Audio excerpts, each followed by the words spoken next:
하이델베르크 교리문답 87문은 경건을 추구하지도 않으며 거룩을 애쓰지도 않고 불평과 원망으로 지속적으로 살아가는 사람, 그러니까 회심과 회개가 없는 사람이겠죠.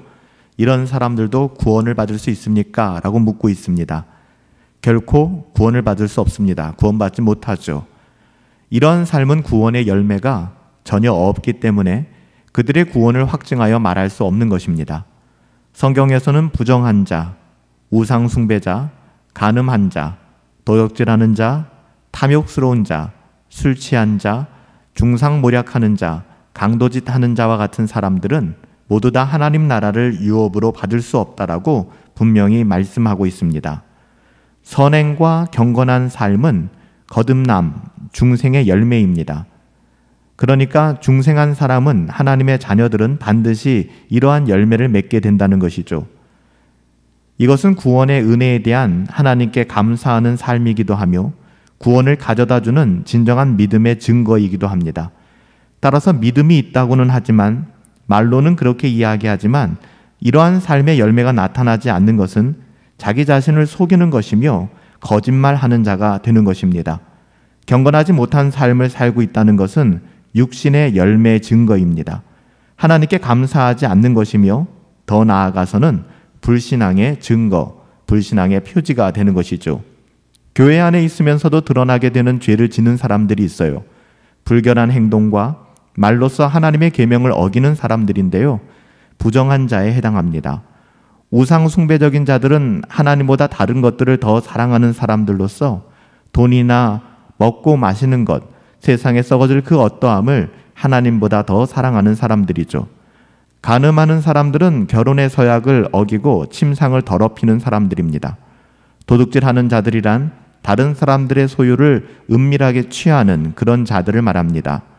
탐욕스러운 자들은 이 세상의 부를 쌓기 위하여 모든 생각과 행동을 거기에 집중하는 사람들이에요. 술 취하는 사람들이란 술을 과도하게 마시고 술에 취해서 독한 술을 탐닉하고 중독되어 있는 사람들을 말합니다. 중상모략하는 사람들이란 음모와 거짓으로서 남을 해하는 사람들이고, 강도들은 다른 사람들의 재산을 강제로 취하여 사용하는 사람들을 말합니다. 또한 남을 미워하는 것도 살인에 해당되죠.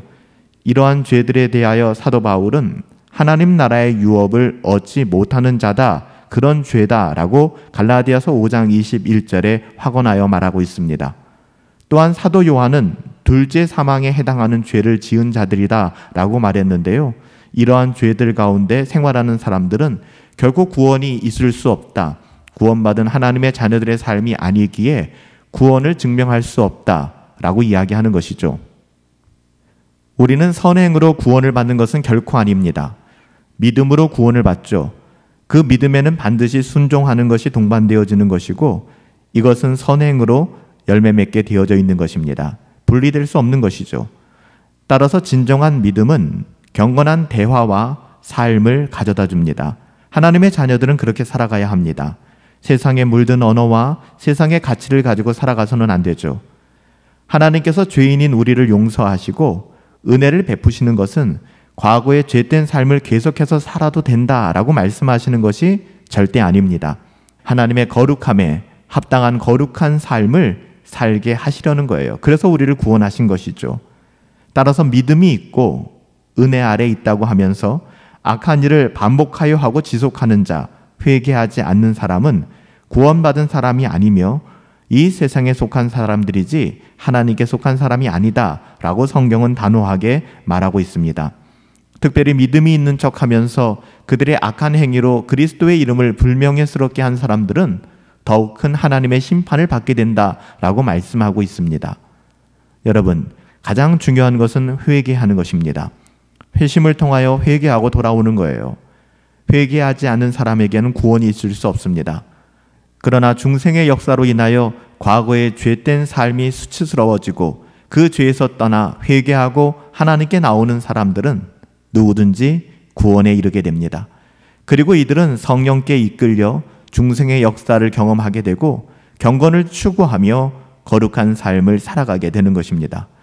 따라서 누구든지 죄 가운데 있고 여전히 죄를 사랑하고 있으면서 입술로만 회개했다고 한다면 구원의 은혜가 그에게는 없는 것이죠. 성령의 중생의 역사가 그에게 일어나지 않은 것입니다. 따라서 중생의 역사가 자신에게 일어나는지의 여부를 스스로 점검하고 확인하는 것은 굉장히 중요한 일입니다.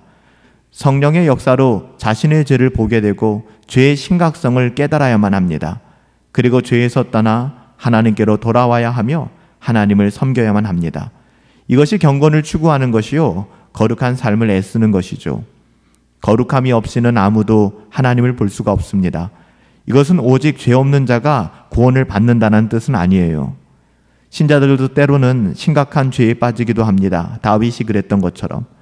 신자들이 때로는 죄를 짓지만 죄 가운데 살지는 않죠. 죄를 방치시키고 죄 가운데 먹고 마시며 죄를 정당화하진 않습니다. 죄를 부끄러워하고 아파하죠. 하나님의 자녀들은 죄 가운데 계속해서 살아갈 수가 없어요.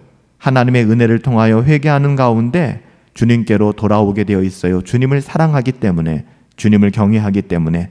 따라서 만약에 회개가 결여되어 있으며 여전히 감사함 없이 세상의 그 어떠함으로 인생을 살아가는 자에게는 결코 구원이 있다라고 우리가 말할 수 없는 것입니다. 경건을 추구하지 않으며 거룩을 애쓰지도 않고 날마다 불평과 원망으로 지속적으로 살아가는 사람, 회개하지 않는 사람에게는 구원이 없다라고 성경은 이야기하고 있어요. 우리는 하나님의 은혜 가운데 있는 사람들입니다. 날마다 회개하는 삶, 날마다 하나님의 은혜를 갈망하는 삶, 주님을 사랑하고 주님을 따라가는 삶, 이것이 우리에게 너무나 큰 감사이고 행복한 고백이죠. 이런 신자의 삶, 하나님의 자녀다운 삶이 우리 가운데 아름답게 열매 맺기를 예수님의 이름으로 축복합니다. 살아계신 아버지 하나님, 경건을 추구하며 거룩한 삶을 애쓰며 살아갈 수 있도록 우리를 바꾸어 주시고 우리를 거듭나게 다시 태어나게 하여 주시니 감사합니다. 하나님을 알지 못하는 사람들은 결코 경건을 추구하지도 않으며 거룩한 삶을 애쓰지도 않습니다. 동일했던 우리들을 하나님의 은혜로 끌어내시고 우리에게 하나님의 은혜를 더딥혀 주시사 경건을 추구하며 거룩한 삶을 살아가도록 인도하여 주시니 감사를 드립니다. 하나님의 자녀답게 살아가게 하여 주시옵시고 하나님의 자녀다움을 누리며 살아갈 수 있도록 우리에게 은혜를 더하여 주시옵소서. 존귀하신 예수님의 이름으로 기도하옵나이다. 아멘. 누군가를 정죄하기보다는 거룩하신 하나님의 말씀 앞에서 우리 자신의 영혼을 돌아보는 것은 굉장히 중요한 일입니다. 우리 자신을 하나님의 말씀으로 돌아보아 날마다 회개하고 가난하고 상한 심령으로 하나님 앞에 나올 수 있는 저와 여러분들 되시길 예수님의 이름으로 축복합니다.